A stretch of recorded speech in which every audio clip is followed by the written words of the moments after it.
this morning of President Trump wearing a mask publicly for the first time yesterday during his visit to Walter Reed Hospital. The president, who met with wounded soldiers and medical workers, told reporters he loves masks in the appropriate locations, but still believes they have a time and place. Joining us right now with reaction is the executive vice president of the Trump Organization, Donald Trump Jr. And Don, it is good to see you this morning. Thanks very much for joining us.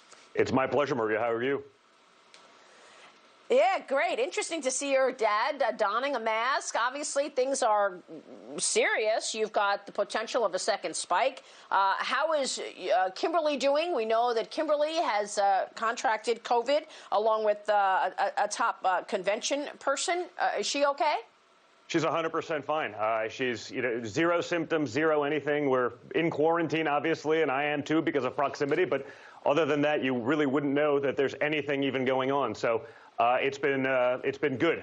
Under the circumstances, it's as good as it can get. And I also saw my father look pretty good in the mask the other day. And, I think what people also have to realize when he talks about there being a time and place, anyone who comes into proximity with him is literally tested that day, is literally tested moments before they allow access. So he's obviously going to be much less susceptible to this than anyone else because literally there is a daily screening process if you're going to even be within proximity to him.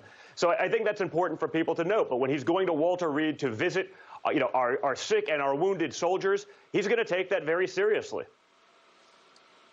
Yeah, but people are taking seriously the idea that we are seeing a second wave potentially and spikes in some hot spots across the country. What does that mean for the convention, Don? And what about the idea that, look, the Democrats have already said they're going to do a virtual convention.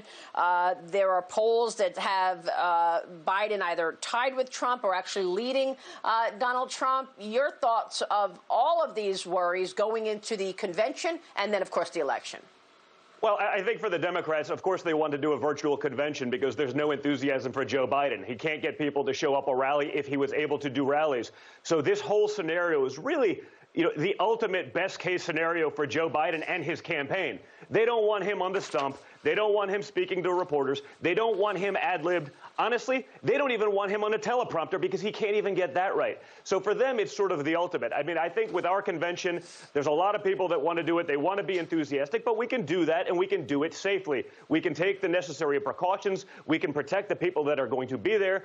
We can implement things that you wouldn't necessarily normally implement at a convention to do so. So they're going to take it very seriously. We're going to do a great job with it, and it's going to be an awesome event.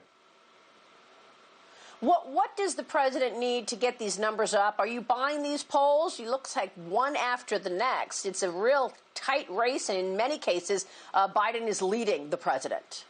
Well, listen, I think when you have the media onslaught, where media has just totally abdicated their position to objectively look at both sides, they're not looking into any of Biden's past. They're not looking into any of his history. They're not looking into his family's graph. They're not looking to how insanely soft he's been on China throughout his entire career. And let's not forget, this is a 50-year career in Washington, D.C. They're trying to run him like he's a moderate outsider. This guy is the epitome of the swamp.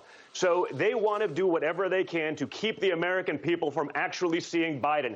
He hasn't been defied, and the media is trying to make sure that no one gets to define Joe Biden, because once he is, you'll see how terrible this notion could be for America.